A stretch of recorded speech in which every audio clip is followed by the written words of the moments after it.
O tema que nós vamos iniciar a nossa série é Eu Costumava Ser Perfeito.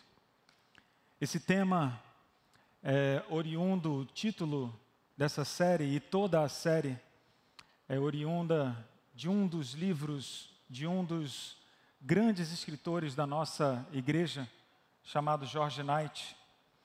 A capa desses livros é desse jeito aqui. O livro em português não é mais comercializado. É essa capa laranja, George Knight, Eu Costumava Ser Perfeito.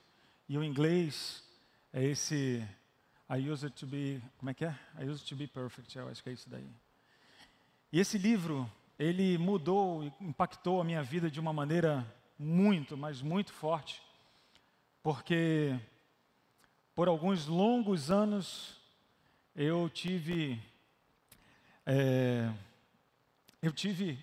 a propensão a buscar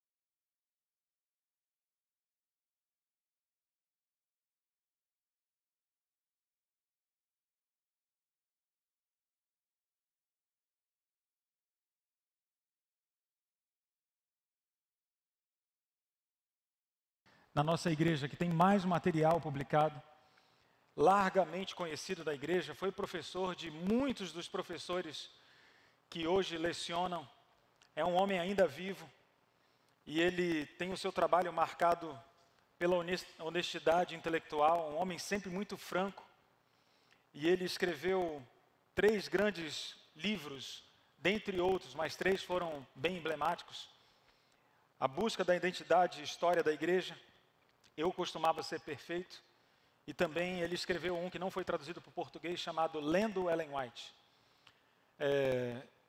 E esses 3 livros, ou outros livros que esse autor fez, eles impactaram muito a comunidade adventista, e ele, de fato, foi um homem muito relevante. E até agora eu só apresentei coisas boas de George Knight. Eu queria apresentar um pouco das coisas que ele, de fato, enfrentou. De fato, esse livro, Eu Costumava Ser Perfeito, surgiu por conta de um pensamento que ele mesmo teve. E ele, depois do seu batismo, ele chegou para o pastor e disse assim: eu vou ser o primeiro adventista a ser perfeito. E ele buscou isso. E durante vários anos, ele tentou ser perfeito. Ele se tornou um pastor dessa igreja, pastor da igreja adventista. E por cerca de 10 anos, ele largou o ministério, entregou a sua credencial, foi na associação, entregou a sua credencial e falou assim: não tenho mais condições de ser pastor nessa igreja, porque vocês não estão à altura daquilo que eu posso oferecer como um pastor perfeito. E ele, de 1960 a 1970, ele abandonou o ministério, e não somente o ministério, mas saiu da igreja, porque ele acreditava que ele estava num caminho de busca de perfeição. A diferença é que nós muitas vezes não estamos acostumados a esse tipo de comportamento em nosso meio tão forte. E talvez aqui o ministério adventista na América do Sul talvez não permitisse que tal coisa acontecesse. Depois de 10 anos, ele voltou a ser pastor dessa igreja. E depois voltou a ser professor do nosso seminário, diretor de escola, e voltou a servir a igreja e finalmente hoje está aposentado, jubilado. Não mais à frente trabalhando, mas ainda dá algumas palestras. E ele influenciou muita gente, positivamente e também negativamente. E esse livro, Eu Costumava Ser Perfeito, é a tentativa dele apresentar aquilo que ele sofreu, do que ele viveu. Uma vida frustrada, de tantas tentativas e poucos acertos.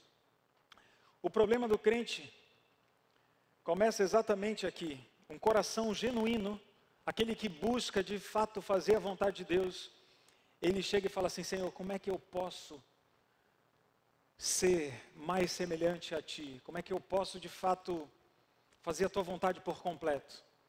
E talvez você já se perguntou exatamente isso: como é que eu posso fazer a tua vontade, ou talvez ser perfeito? Na última apresentação que nós tivemos aqui, a última série, a doutora Ellen falou uma frase, eu estava sentado aqui na frente, e quando ela falou aquela frase, mexeu muito comigo. Com as minhas convicções, eu anotei rápido para eu não me esquecer.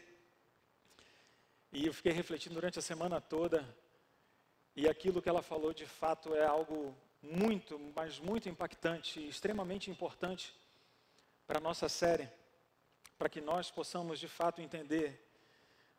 Ela disse assim: sinceridade não salva ninguém. E é lógico, dentro do contexto dela, a equipe de filmagem está gravando as séries e vai lançando aos poucos, e você vai entender todo o contexto que ela apresentava ali, dos escolhidos. Mas essa frase me impactou de tal forma, e enquanto eu estava preparando esse material, eu vi que de fato a sinceridade de muita gente tem atrapalhado, tem causado de fato talvez uma trava, um impedimento para a pessoa avançar, progredir na jornada cristã, talvez travado muita gente. E a grande pergunta é: o que Deus quer de nós? Será que Deus quer que a gente seja apenas sincero naquilo que a gente acredita?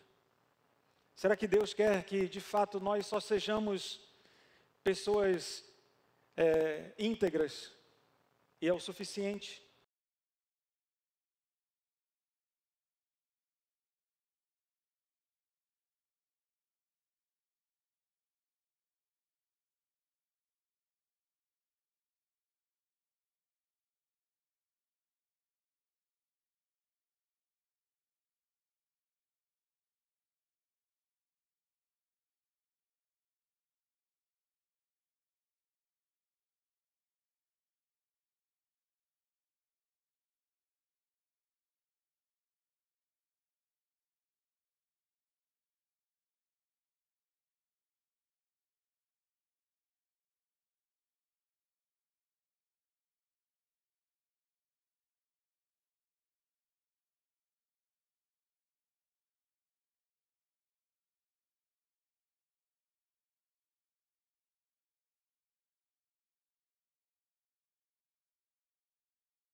marido, e ele comeu.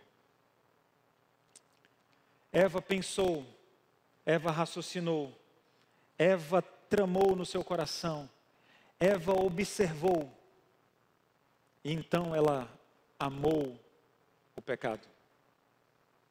George Knight vai dizer que o pecado é amor. Amor pela cobiça, amor pelo prazer, amor pelo poder, amor pelo próprio eu, para fazer a minha vontade. Eva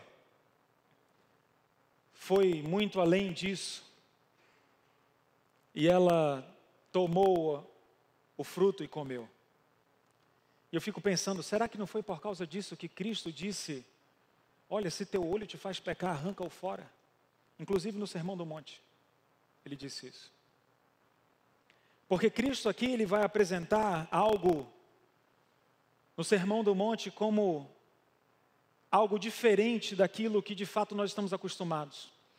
Que existe diferença entre pecado com P maiúsculo e pecado ou pecados com P minúsculo.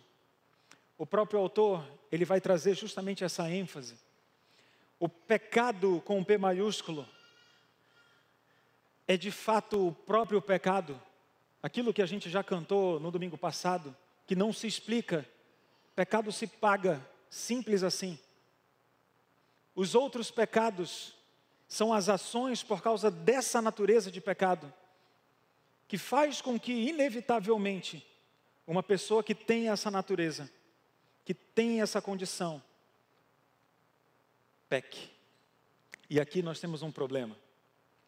Porque existe uma corrente dentro, não somente da nossa igreja, mas outras denominações também o têm, que se chama perfeccionismo. Tem gente que acredita que é possível ser perfeito por conta de uma coisa, a natureza de Cristo. Existe um termo na teologia chamado pré-lapsariano e pós-lapsariano.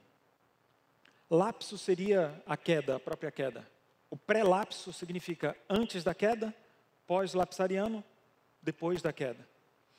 E alguns acreditam, inclusive isso era um pensamento do autor do livro, ele acreditava que a natureza que Cristo tinha vindo ao mundo era uma natureza pós-lapsariana.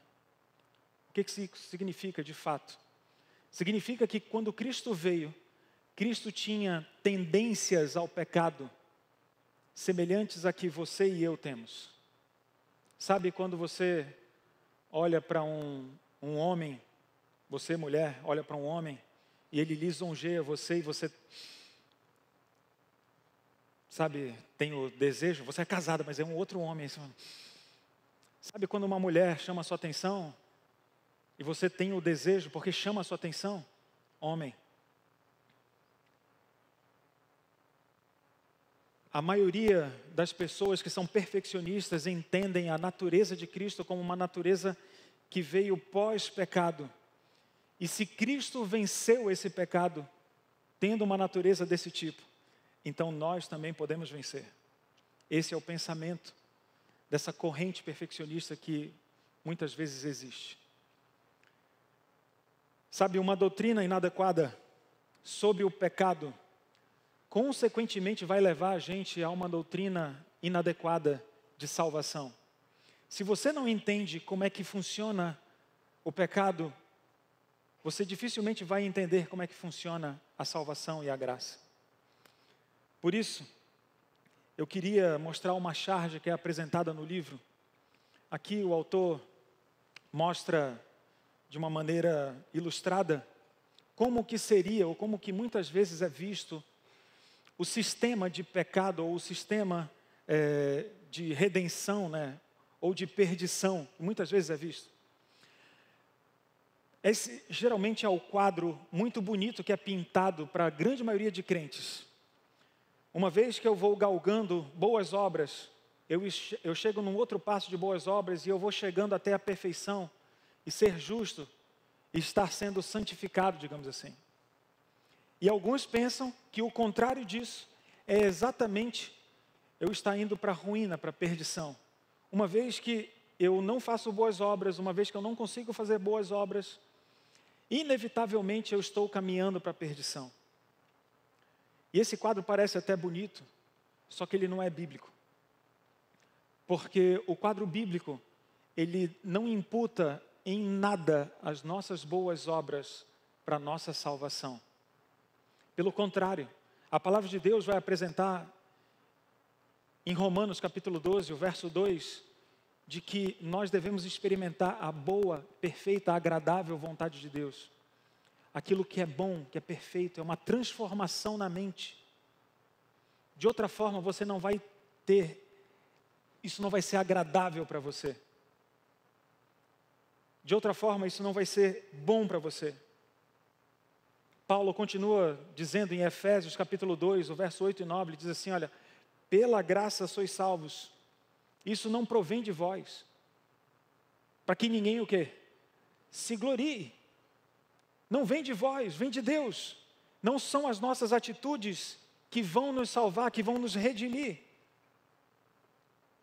O Novo Testamento ensina uma visão transformadora, e não de acréscimos de virtudes, mas de que um fruto do Espírito brota quando eu de fato deixo Cristo viver dentro de mim através da obra do Espírito Santo. Boas obras vão surgindo, mas não me elevando a um outro patamar. O processo de santificação jamais deveria ser visto dessa forma, como estabelecimento só de boas obras, só boas obras, só boas obras. A experiência de um novo nascimento em Cristo, que 2 Coríntios capítulo 5, verso 17 fala para a gente, é que uma vez que eu estou em Cristo, inevitavelmente, implica, não exige, que eu tenha boas obras. Vou falar de novo. Quando eu estou em Cristo, implica que eu terei boas obras, mas não me exige que eu as tenha. Sabe, infelizmente, nós temos dificuldade de entender a salvação como um completo em Cristo. E o autor do livro diz na página 29, assim, a salvação é uma unidade. Ser salvo é escolher colocar Deus e a sua vontade de volta no centro de nossa vida. Que foi exatamente aquilo que Eva fez. Eva tirou aquilo que Deus tinha dito que não era para ela fazer. Ela tirou Deus do controle e ela começou a legislar, a estabelecer leis para ela, dizendo, eu vou fazer isso, é isso que eu quero, isso vai ser bom para mim, isso é agradável aos meus olhos, é isso que me agrada, é isso que eu quero. Entregar o controle é aceitar a salvação de Cristo, reconhecer que Ele sabe o que é melhor para mim e que Ele vai fazer tudo o que precisa. É negar o próprio eu, é negar a própria rebelião, é negar, inclusive, as coisas boas que você faz, como não sendo fruto da tua atitude, mas um fruto da boa obra que o Espírito Santo está fazendo em você. Eu fico brincando com a minha esposa que eu estou dormindo com um pezinho, para não ser trasladado, de tão bom que eu estou ficando. Brinco com ela. Infelizmente, a gente se orgulha das nossas boas obras, a gente se orgulha de como a gente ficou melhor. E não tem problema nenhum ficar melhor. O problema é a gente não entender o que de fato é a salvação, o que de fato é o pecado. Sabe, o pastor Bulhão tem uma ilustração que eu gosto muito. Ele fala da ovelha e do lobo. Ele fala que o lobo, ele aceita Jesus como Salvador pessoal. E ele pega uma capa de ovelha, coloca por cima dele e entra no meio do rebanho. E ali, no meio do rebanho, ele sente o cheiro da ovelha e fala, nossa, que cheiro bom. Tenho vontade de comer ovelha. Mas ele fala, não, agora eu estou vestido de ovelha, eu tenho que parecer ovelha. E aí ele vai e come um pouco da grama e acha ruim pra caramba. Ele está comendo, porque as ovelhas estão comendo grama, é só aquilo que dá para comer, estão comendo. E aí chega de noite, as ovelhas começam a remoer. E ele falou, o que é isso? Ele não sabe o que é, porque a ovelha está remoendo, ele morrendo de fome. E o pastor Bulhão conta que esse lobo, ele vive frustradamente, tentando, só que ele não foi transformado. Mas de repente, acontece um milagre. Esse lobo agora, ele aparentemente, ele não tem mais a pele de ovelha. Ele inclusive está no meio das ovelhas. E ele parece com um lobo. As ovelhas estão do lado dele meio estranhando um pouco. Mas de repente ele... Bé! O lobo. Ele acha estranho. E ele vai comer a grama e ele acha bom. Nossa, que delícia. E de repente de noite ele começa a remoer. Isso é a transformação que nós precisamos ter. Uma nova natureza. Porque essa natureza de pecado que há em nós, ela tende a ser uma natureza pecaminosa. E o pastor Bulhão ilustra muito bem de que nós, a partir do momento em que aceitamos a Cristo e damos o controle para Ele e Ele transforma a nossa vida, de fato nós passamos a ter duas naturezas. Eu queria poder dizer parabéns, mas infelizmente não acaba por aí, porque a gente precisa entender o que é lei. Eu não vou gastar muito tempo, mas eu quero apenas fazer uma introdução daquilo que nós vamos estudar no domingo que vem. E essa introdução, ela começa com uma história.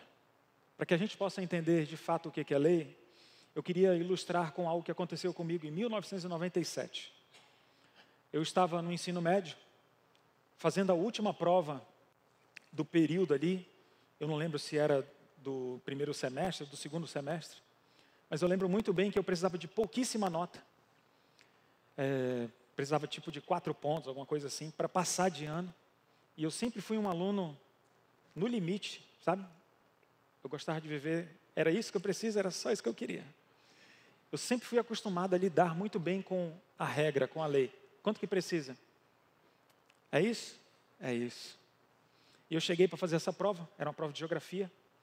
E a professora, gente boa pra caramba. Eu perguntei para ela, na malandragem, quando eu peguei a prova, e vi que a prova inteira era de verdadeiro ou falso.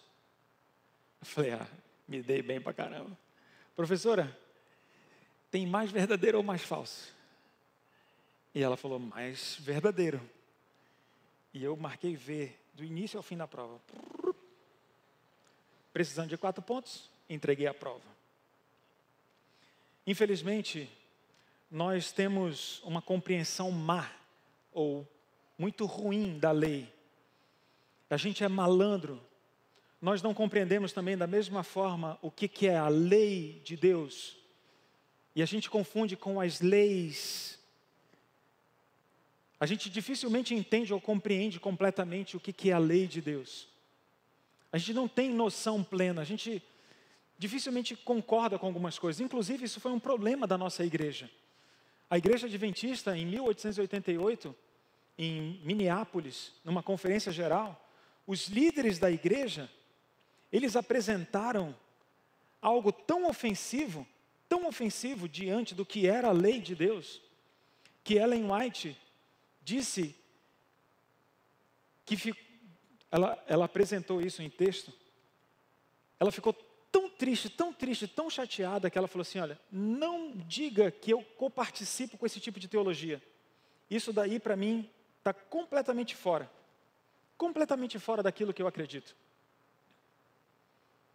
Sabe, os evangélicos, eles anulam a lei por completo.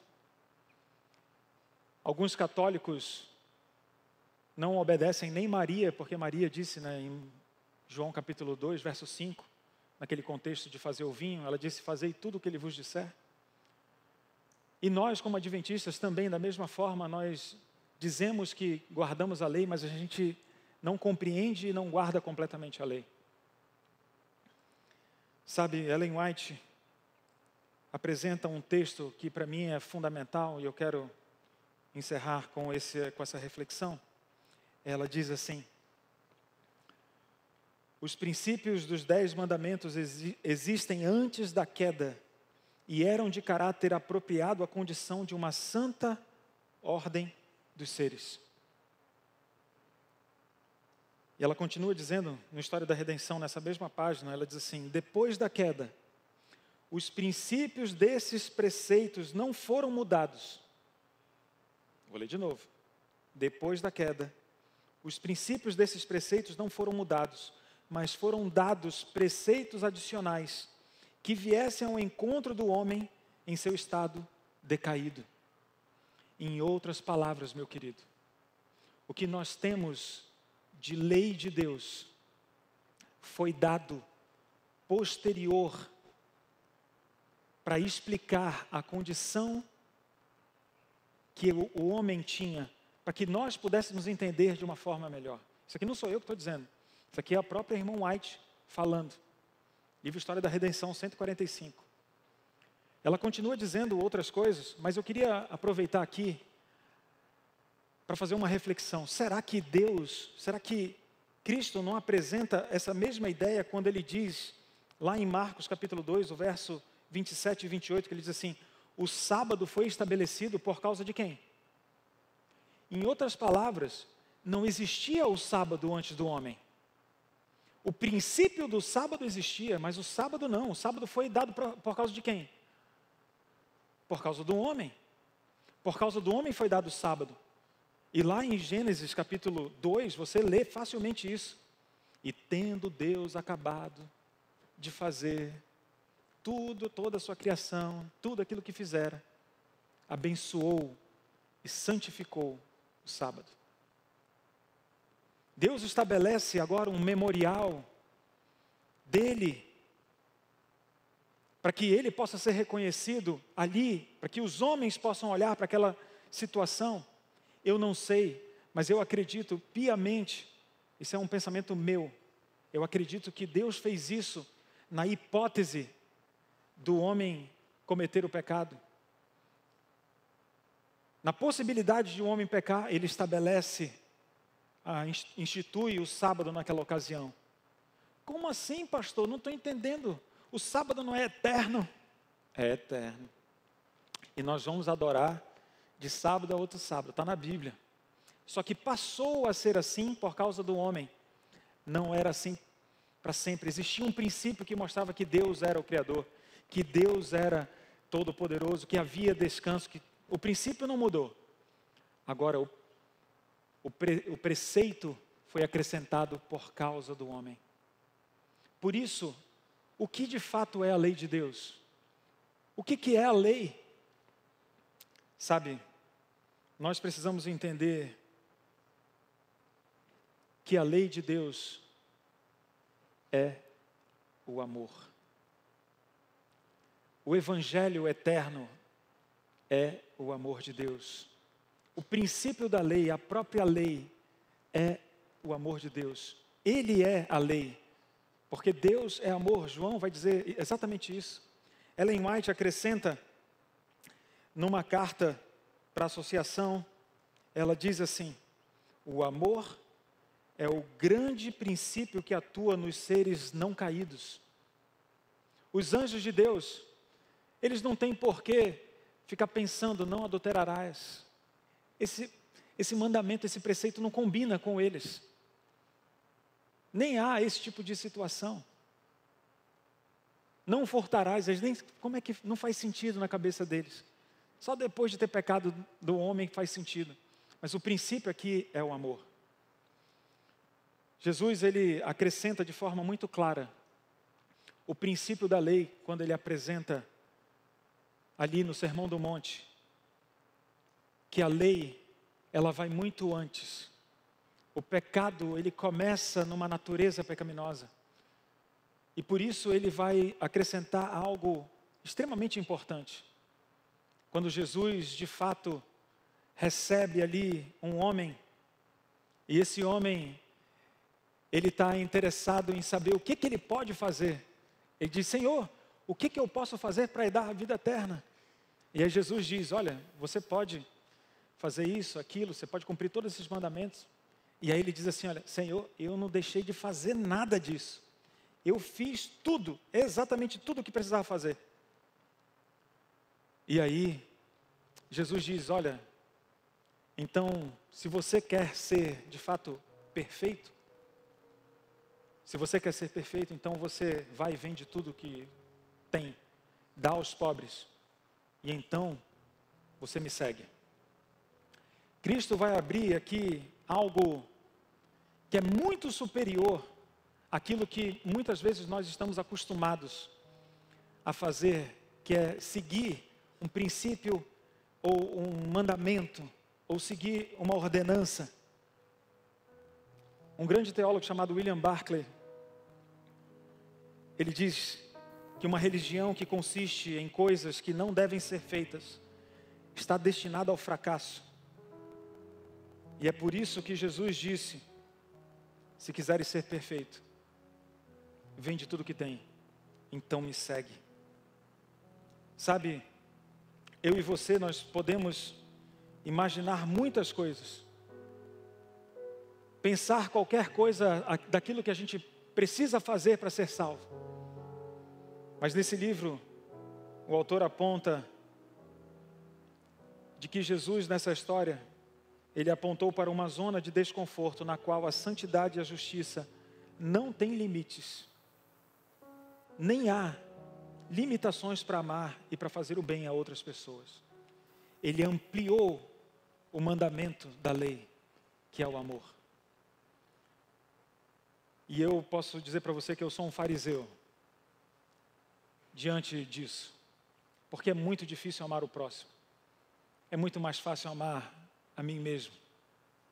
É muito mais fácil seguir uma série de regras. É muito mais fácil fazer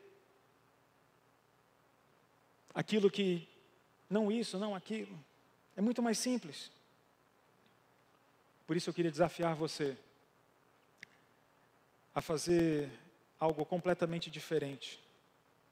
A seguir aquilo que Deus pede no Sermão da Montanha. A fazer aquilo que Deus deixa muito mais claro, amar o próximo. Entender que há uma condição de pecado que muitas vezes me limita, me dá algo diferente para pensar e entender. Eu não sei se tem alguém clicando na minha apresentação aí.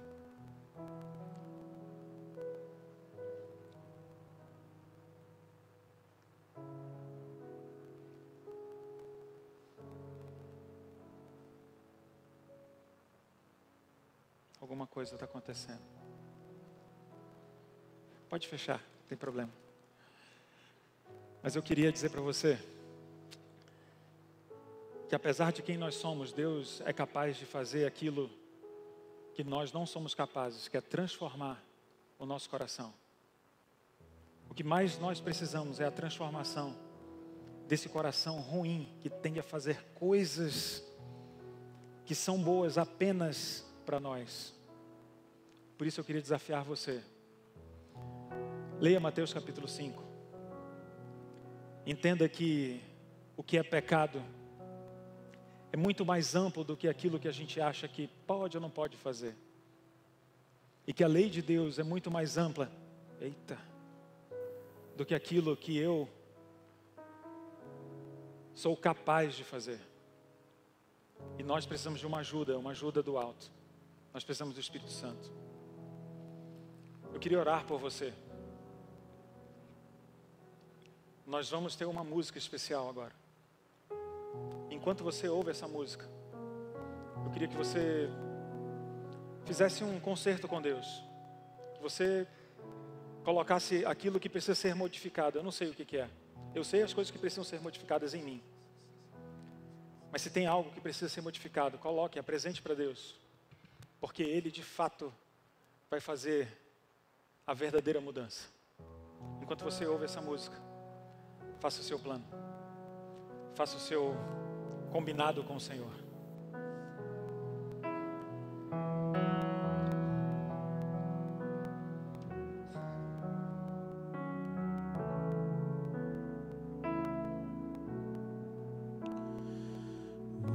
O amor de Jesus é tão puro e leal.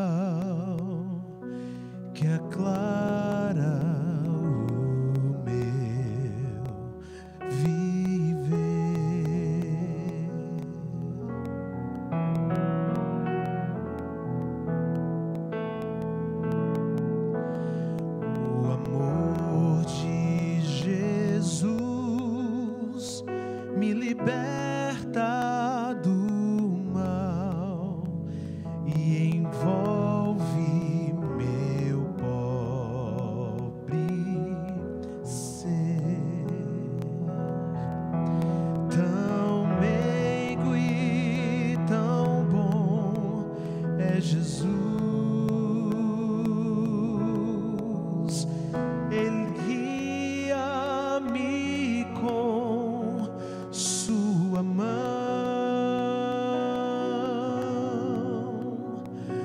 O amor de Jesus é como fonte de luz, tirou-me da escuridão.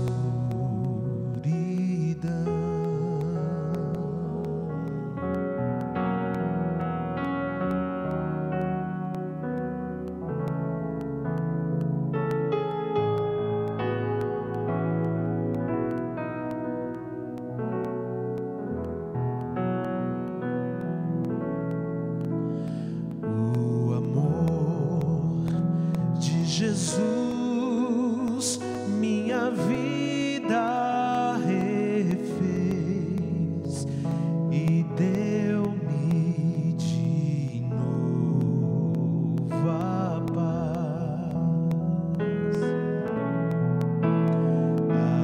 Agora feliz quero sempre seguir e servindo Jesus meu Senhor,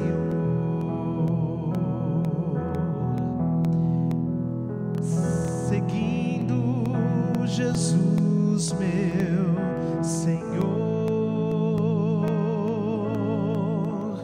com zelo e com devoção. Desejo falar e cantar desse amor que luz traz ao coração, que luz traz ao coração.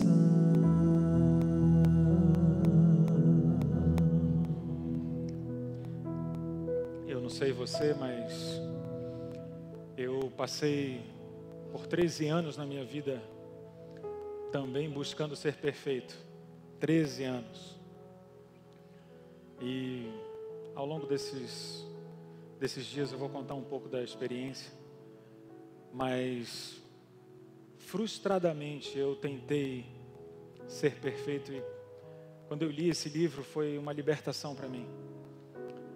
Eu não sei, talvez você tenha enfrentado lutas que você não vai conseguir vencer jamais, sozinho. Você só vai conseguir vencer com o poder do Espírito Santo.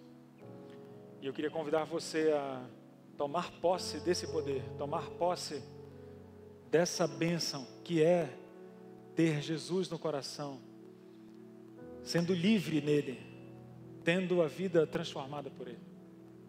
Queria orar por você. Vamos fechar os nossos olhos, vamos orar. Pai de amor e Deus eterno, que alegria, Senhor, é poder entender que Tu és um Deus de amor e tens feito maravilhas em nosso meio, transformado vidas, transformado corações, transformado homens, mulheres. Com certeza, Senhor, existem ex-lobos aqui.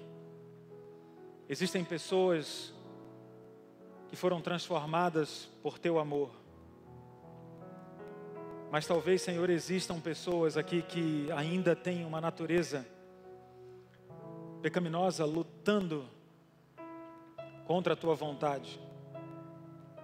E por isso, se há alguma tentativa, Senhor, de auxiliarmos aquilo que só Tu pode fazer, que é nos salvar, nos redimir, Por favor, Senhor, nos mostra de maneira clara, de maneira nítida, o Teu querer em nossa vida, para que de fato nós possamos ser Teus imitadores, fazer a Tua vontade, mas não por obrigação, mas porque nós temos agora uma natureza nova, algo novo dentro de nós, uma mudança, mudou o gosto das coisas, mudou a forma de visualizarmos.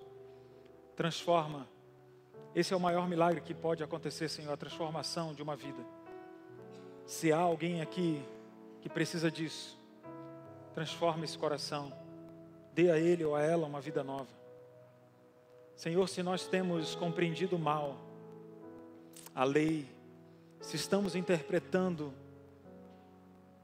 a Tua lei, a lei do amor, de que Tu és um Deus de amor, se estamos interpretando de forma errada, colocando de forma negativa, colocando regras acima do princípio, Senhor, perdoa a nossa falha, o nosso pecado. De maneira alguma nós queremos fazer isso, nós queremos seguir o princípio de amar a Deus sobre todas as coisas e ao nosso próximo como a Ti mesmo, tendo o princípio do amor como o primeiro. Se falta alguma coisa em nós, Senhor, completa, para que nós sejamos encontrados perfeitos diante de Ti. Que a Tua graça nos cubra, que somente Cristo seja visto em nós, é o que Te pedimos, em nome de Jesus. Amém.